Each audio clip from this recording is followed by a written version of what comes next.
Olá pessoal, sejam bem-vindos de volta. Então vocês viram o que é uma loucura, o que seria emoção para o Henri Vallon, né?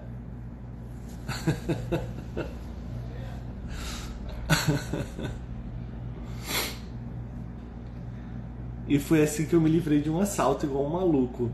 Pipoco é tiro. Eu acho que eu quase assaltei o assaltante. Foi isso mesmo. Quase falei, me dá um dinheiro aí que eu tô precisando. E aí eu usei todo o linguajar próprio mesmo lá da galera, porque senão tu também, senão fica parecendo que é falso, né? E aí eu fiz uma cara de mal lá, colou, gente, eu não fui assaltado. Eu já fui assaltado muitas vezes nesse Rio de Janeiro, tá, gente? Já fui assaltado já 5 vezes. 5 vezes. É uma ideia boa, né? Não é tão boa, né? Porque pode ser que ele queira te dar um tiro na cara. Mas assim, funciona, funciona pra mim. Então, galera, olha só. Deixa eu dar 2 minutos pra ver se entra mais alguém. Mas essa história é assim, é inacreditável. Pode, pode crer. E aí o que acontece é o seguinte. Então, para Henri Vallon, a emoção é necessariamente então isso, aquilo que você quer, uma ativação orgânica. A gente sempre fala isso, né? Agora, brincadeiras à parte, eu nunca sei como eu vou reagir a um assalto, nunca sei como eu vou reagir a tal coisa, né? A gente sempre fala, a gente nunca sabe como uma pessoa vai reagir diante de tal situação, e por isso a gente tem que ter cuidado. É verdade. Ainda que a gente tenha conheça uma pessoa, a gente nunca sabe como ela vai reagir, né? Então essa seria uma ativação orgânica do afeto. O sentimento, por sua vez, já tem um caráter mais cognitivo. Perdão. Ele seria a representação da sensação e surge no momento em que a pessoa já consegue falar sobre aquilo que lhe afeta. Ou seja, quando comenta um momento de tristeza, quando se manifesta no momento de alegria, né? Então seria o sentimento, nesse sentido, a capacidade de se expressar naquilo que faz. Porque é diferente, você vai falar assim, ué João, mas você quando fez o que fez lá no assalto do seu carro, ou com o cara lá na rampa, você já falava. Mas aqui não é um ponto de capacidade de falar somente. Aqui a gente está falando sobre um aspecto da capacidade de você se expressar racionalmente naquilo que você faz. Veja, se racionalmente eu pensasse, eu iria para um outro caminho. Se racionalmente eu pensasse, eu não pegaria um celular sob o risco do tiro, né? Eu não sabia que era aquela pessoa que estava ali na frente. Eu não sabia se aquela pessoa ali estava doida para matar um policial. E eu estava falando como se eu fosse um. Então vejam que isso não é pensar de maneira racional, é de maneira muito mais emocional, de acordo com a perspectiva de Vallon. Então, a ideia aqui é que, diferentemente, o sentimento, né, a sensação seria aquela capacidade de você falar aquilo que lhe afeta, explicar aquilo que lhe afeta. Então é você sofrer alguma coisa e poder sentar com uma pessoa e falar, olha, isso aqui me chateia, isso aqui me deixa triste, isso aqui me magoa, isso então seria, isso aqui me deixa feliz, olha, eu gosto que seja assim, eu gosto que seja assado, eu não gosto que seja assim, eu não gosto que seja assado. Então o sentimento é o de caráter mais cognitivo dentro de todo esse processo, tá? A paixão, por sua vez, tem aquilo que eu já falei para vocês, que eu acabei adiantando, que é a característica do autocontrole em função de um objetivo. Ou seja, ela se manifesta quando um indivíduo domina o medo para que ela consiga fazer alguma coisa. Então vamos lá. Saltar de paraquedas. Todo mundo tem medo de saltar de paraquedas. Ok? Porque todo mundo tem medo de morrer. Só que a paixão é a capacidade de eu dominar, eu ter o controle dessa função para um objetivo próprio. Então eu chegar e falar assim, poxa, então, olha, isso aqui representa um problema, isso aqui representa uma perda, isso aqui representa uma situação, mas eu vou dominar a situação porque eu tenho um objetivo diante disso que me vale a pena fazer esse controle. Ou, por exemplo, sair de uma situação de perigo, como eu falei. Vejam, eu estou numa situação de perigo. Vocês já devem ter visto esse vídeo. Um cara que está assim, cercado de leões e ele pega um rolo de papel higiênico e começa a atacar no leão. Aí você fala assim, cara, o que é isso? Né? Pode ser emocional? Pode ser também. Mas ali você percebe que ele não está fazendo de propósito, que ele não está atacando. Ele tinha outras coisas em volta dele. Mas ele tá com o papel higiênico porque aquele desenrolar do rolo, né, dá uma sensação pro leão de que é uma coisa muito grande, de é uma coisa que pode machucá-lo. Então vejam, ele de uma maneira passional para Valon, ele usa aquilo para sair daquele processo, tá? No caso de Valon, ele vai entender que a emoção é tida como a forma mais expressiva de atividade e ganha um destaque dentro das suas obras, tá? Ao observar as reações emotivas, ele encontra indicadores para analisar estratégias usadas em sala de aula, né? Então, assim, por exemplo, se o professor... mais uma citação da professora Laurinda da PUC de São Paulo. Se o professor consegue entender o que ocorre quando o aluno está cansado ou desmotivado, por exemplo, é capaz de usar uma informação a favor do conhecimento, controlando a situação, né? Não é possível, então, a gente falar de afetividade sem falar em emoção. Porém, os dois termos não são sinônimos, não podem ser vistos como sinônimos, né? A gente não pode entender que emoção e a afetividade sejam as mesmas coisas, tá? Vejam aqui um trecho do livro de Valon, do Ato do Pensamento. Ele fala o seguinte: o espaço não é primitivamente uma ordem entre as coisas. É antes uma qualidade das coisas em relação a nós próprios. E nessa relação é grande o papel da afetividade, da pertença, do aproximar ou do evitar, da proximidade ou do afastamento. Tá, João, o que Valon quis dizer nesse trecho? Valon está mostrando que a afetividade está sempre presente em todos os momentos e movimentos das nossas ações dentro de sala de aula, como se fosse uma ideia daquilo que não se pode fugir. Mas assim como a afetividade também, ele vai botar aqui, né, que tanto o ato motor quanto o ato cognitivo estão presentes.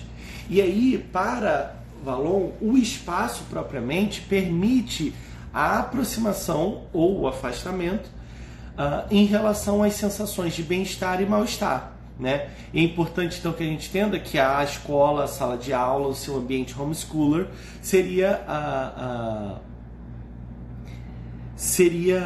deveria ser montado para gerar ou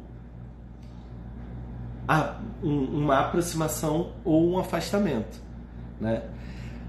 Para Valon, a organização do ambiente é que fará com que os alunos se abracem ou se repudiem. Tranquilo até aqui? Beleza? Alguma dúvida ou pergunta?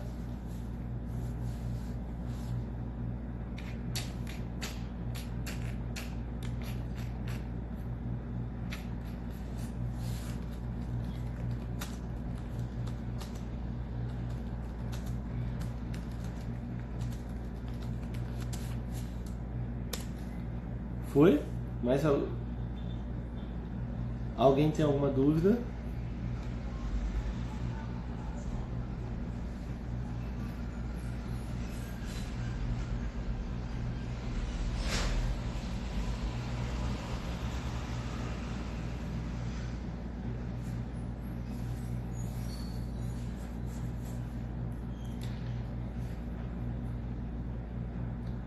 Show. Então vamos continuar, já que ninguém falou mais nada. Então vamos lá. Então a gente precisa entender que Henri Valon fala sobre umas coisas interessantes. E por isso eu comecei a nossa a nossa live a anterior, falando sobre a gente não ter medo de concordar com algumas coisas e discordar de algumas coisas.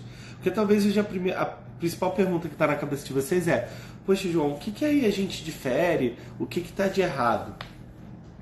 Basicamente, a nossa crítica a Henri Vallon, né, está na sua relação em achar que o ser humano efetivamente está num processo constante de somente o conhecimento de si e o conhecimento do outro, e no sentido de se definir a partir de si mesmo. Há aqui em Henri Vallon a ideia de que o homem pode ser a sua própria medida. Tá? E isso é muito caro para nós, porque a gente já falou isso amplamente na perspectiva de autonomia de Freire, mas aqui a gente percebe que para Henri Vallon, todas as coisas que o homem precisa para se moldar está basicamente no próprio homem. E ele só precisa de um meio bom para desenvolver. E aqui soma-se não só o fato de achar que o homem ele é capaz de fazer a si mesmo, né, ecoando frases como de Pico della Mirandola no século XV, de que o homem é criador e criatura de si mesmo, né, ou seja, essa ideia de que eu não preciso de mais nada, não preciso de nada transcendente a não ser das coisas imanentes. Porque vejam, se vocês voltarem aí nas suas anotações, tudo o que Henri Vallon fala são coisas palpáveis. Não existe aspectos transcendentes dentro da formação da criança. Pelo contrário, há um abandono completo das coisas que são relacionadas a questões últimas mesmo da vida, né? Porque o que importa é o que está aqui. O desenvolvimento da criança está ligado às coisas do momento, tá? E isso é interessante porque ecoa também junto uma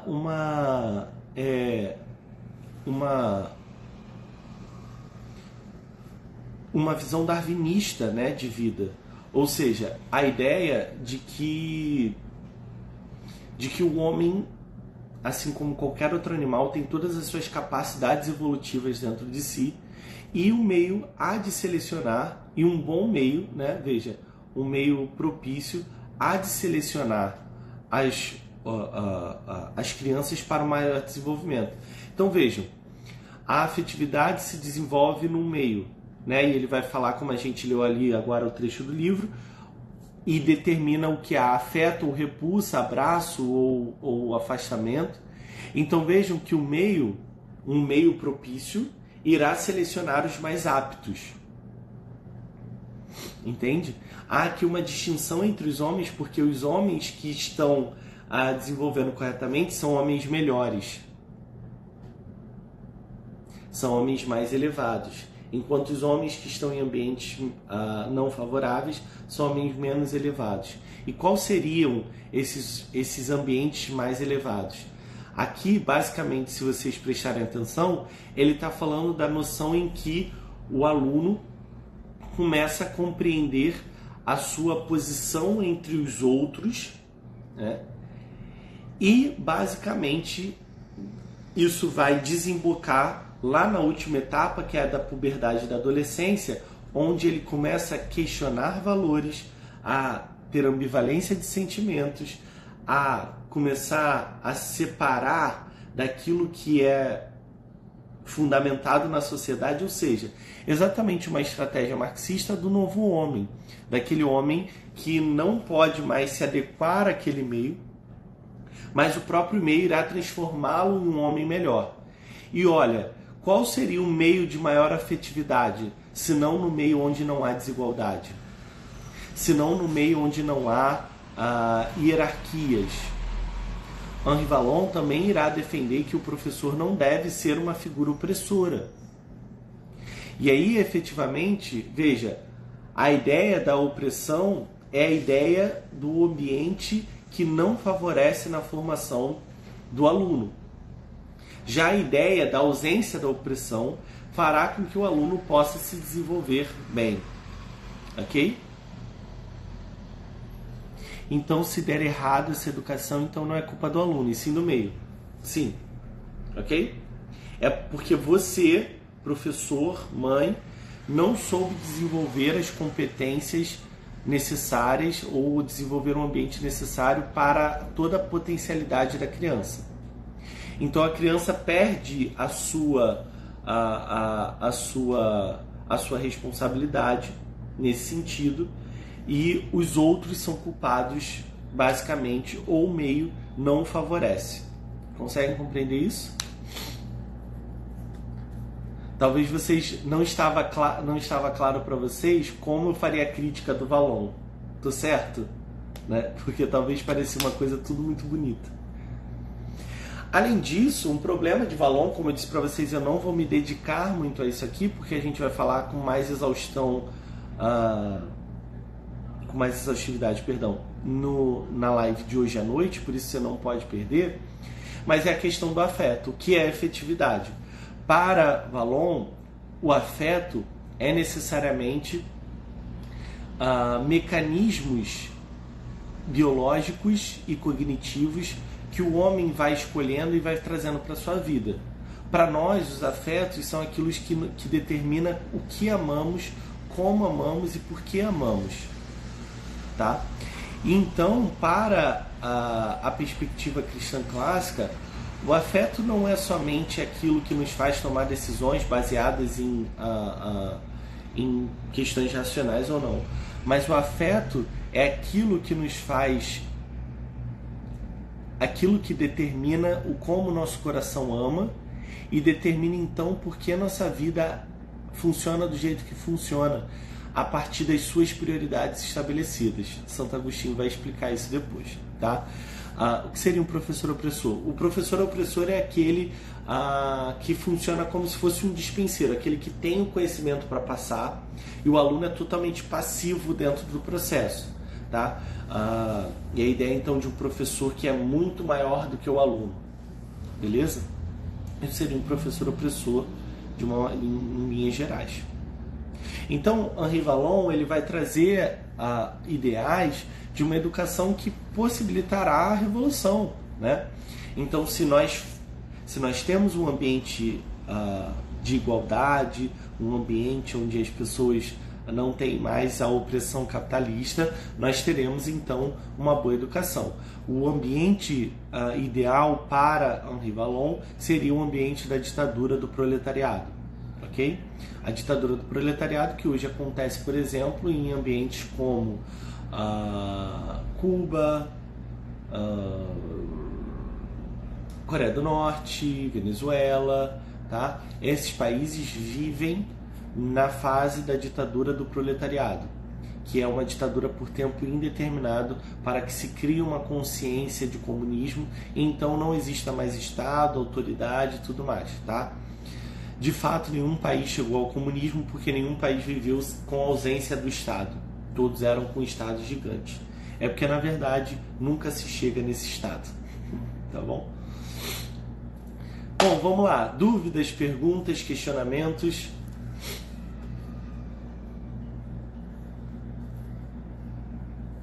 Podem perguntar.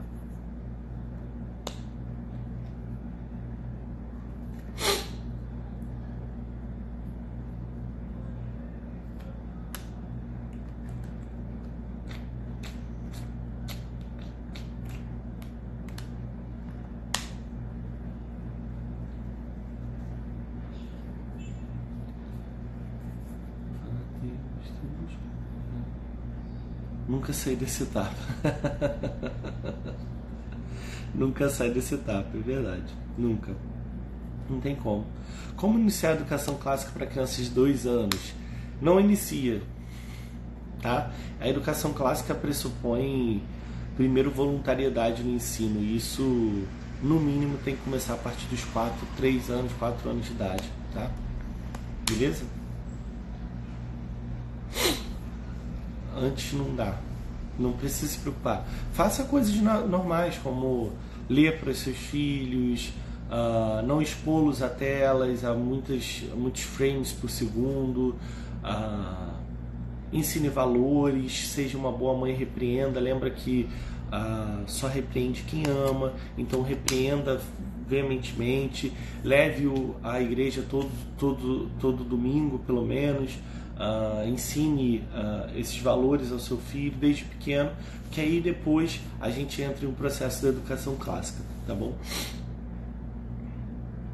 Um pai homeschooler normalmente não vai ser ditador. Sim, via de regra não, né? Mas pode acontecer sim, tá? Eu já vi aqui famílias, lógico que eu não vou ficar citando aqui, mas já vi famílias aqui que ensinam a criança numa vibe dessa mesmo, assim, sabe? De tipo, cala sua boca, tá? Ouve tudo que eu tenho para te falar. Não é assim. Isso também não é a visão da educação clássica, tá? A educação clássica não acredita que o professor está no centro, mas também não acredita que o aluno está no centro, tá bom? O centro é outro. Beleza? É porque na França de Vichy nós tínhamos uma França nazista e os marxistas se colocaram na resistência, né? Por isso que sua professora falou isso. Paloma. Meu filho de 13 anos gosta muito de você. Poxa, que legal. Manda um abraço pra ele, Jaque. Tá? Tudo bem? Eu não sei seu nome ainda não, mas um abraço pra você. Carla Saraiva. Nossa, que horrível. Mandaram o filho calar a boca. Isso até desanima a criança a estudar. Sim. E às vezes a gente não manda só calar a boca com cala a boca não, tá? Às vezes a gente faz a criança calar a boca com os nossos gestos, com as nossas... Aí é que eu concordo com o Valon, né? O jeito que a gente age diante do que a criança faz determina o quanto ela quer aprender aquilo. E aí, Davi, um abraço, meu amigo. Depois quero ter um dia a oportunidade de te conhecer, te dar esse abraço ao vivo, tá bom? Que bom que você tá por aqui. São raros meninos de 13 anos tão interessados quanto você, tá? Siga firme aí nessa caminhada. E aí eu concordo com o Valon de que de fato você precisa ter as reações corretas, né? Então é muito importante que a gente saiba lidar com isso, né? Bom, deixa eu ver o que mais que alguém perguntou. Como ele vê os testes? E aí, os testes, via de regra, funcionam da mesma forma como para os demais, né? Os testes, eles devem privilegiar principalmente sobre uma autoavaliação do aluno, sobre o professor não ser aquele que oprime na sua avaliação, mas que percebe, que observa, né? Sem as temidas provas, sem as temidas os exames classificatórios, enfim. E aí eu concordo que a maneira de avaliar é ruim, tá? A gente só difere o porquê avaliar, como cristão clássico, tá? Bom, Thalita, hoje a gente acabou de falar sobre Henri Vallon, tá? E mais tarde a gente vai falar sobre Santo Agostinho. E aqui eu quero pedir uma ajuda muito grande para vocês, todos vocês que estão aqui agora. Ajudem a divulgar a live sobre Santo Agostinho. Por quê? Porque essa live ela vai ser muito importante, onde a gente vai falar sobre educação clássica, onde a gente vai responder até alguns questionamentos que ficaram dos demais e que a gente vai poder dizer como a educação clássica vê isso a partir do primeiro educador cristão clássico da história. Tá? Então, estejam conosco e ajudem a gente a divulgar, tá? Eu vou botar a arte aqui assim que a gente terminar. Então, se você puder compartilhar nos seus stories, por favor, né? Eu peço esse favor para vocês não são obrigados, óbvio. Mas eu sei que a gente precisa tá junto para a gente divulgar. E fora que tem anúncios importantes que eu vou fazer no final dessa live. Então, se você está curioso, então, algumas coisas aqui que eu vou falar, preste atenção, não sai ninguém não, fica todo mundo aqui. Se você assistiu essa semana de lives e ficou se perguntando por que você nunca aprendeu essas coisas que você aprendeu, se você assistiu essa semana de lives e muitas vezes ao longo do processo não conseguia pensar em como criticar, mas sabia que tinha alguma coisa errada, ou se você até concordava e depois da crítica viu de caramba, isso vai de encontro a tudo que eu acredito. Se você assistiu isso e fala assim, nossa, eu fiquei anos preso, eu preciso transformar o meu jeito de fazer, eu preciso transformar o meu jeito de entrar em sala de aula, eu preciso ressignificar os meus planejamentos. Se você tá nesse grupo, ou olha, eu sou pai homeschooler e eu tô patinando em uma série de metodologias sem saber para onde eu vou, de onde eu venho, o que eu faço, eu tenho um recado importante para você. Eu tenho algo importante a te dizer. E eu preciso que você esteja comigo hoje à noite. Eu preciso que você traga mais pessoas aqui para hoje à noite. Tá bom? Isso é muito, muito, muito, muito importante. Então, de verdade, vou fazer aqui uma votação rápida. Quem aqui se compromete em me ajudar a divulgar a live de hoje à noite? Por favor, gostaria de contar com a ajuda de vocês. Quem pode me ajudar? Quem pode me ajudar?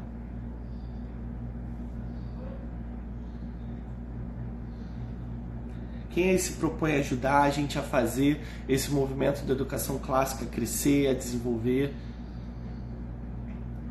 E aí? Já divulgou? Ótimo. A gente vai divulgar mais para lembrar. Obrigado, gente, de verdade.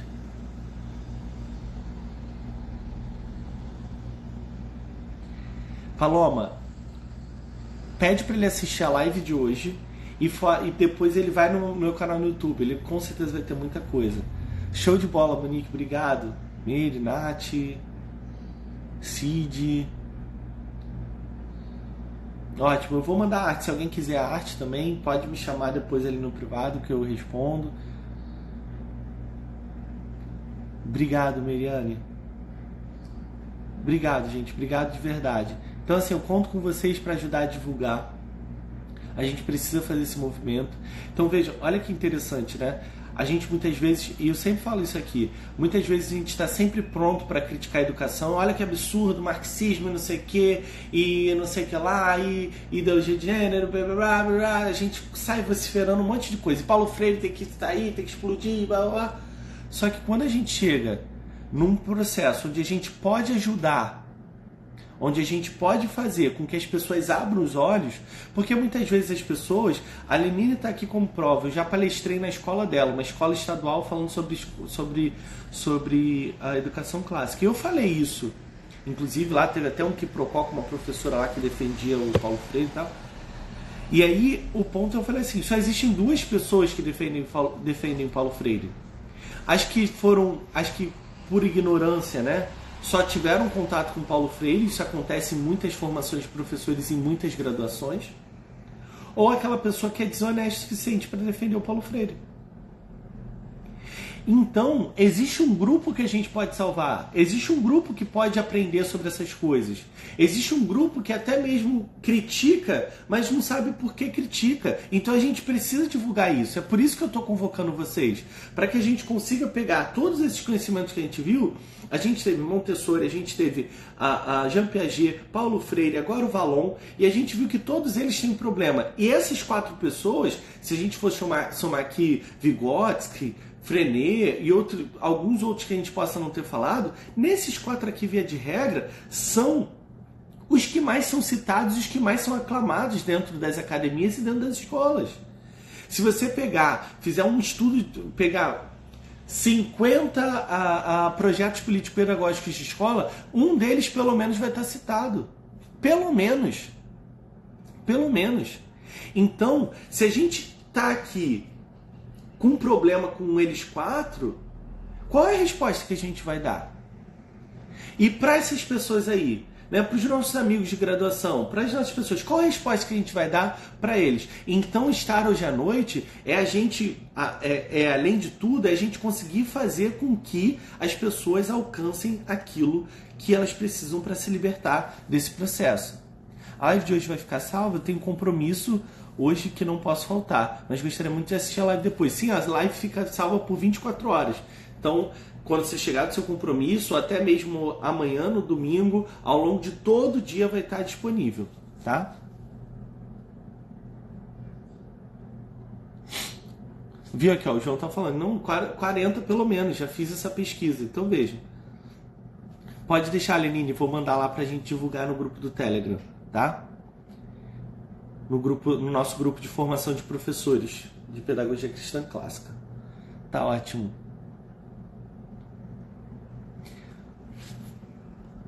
Beleza, então, posso contar com vocês? Hoje à noite eu quero público em massa. Se a gente conseguiu bater 90 a 100 pessoas todos os dias aqui, não pode ser diferente hoje à noite. Hoje a gente precisa massacrar. Tá? Precisamos massacrar. Tem muita gente aqui. Beleza? Conto com vocês. Deus abençoe e até mais tarde. Tchau, tchau.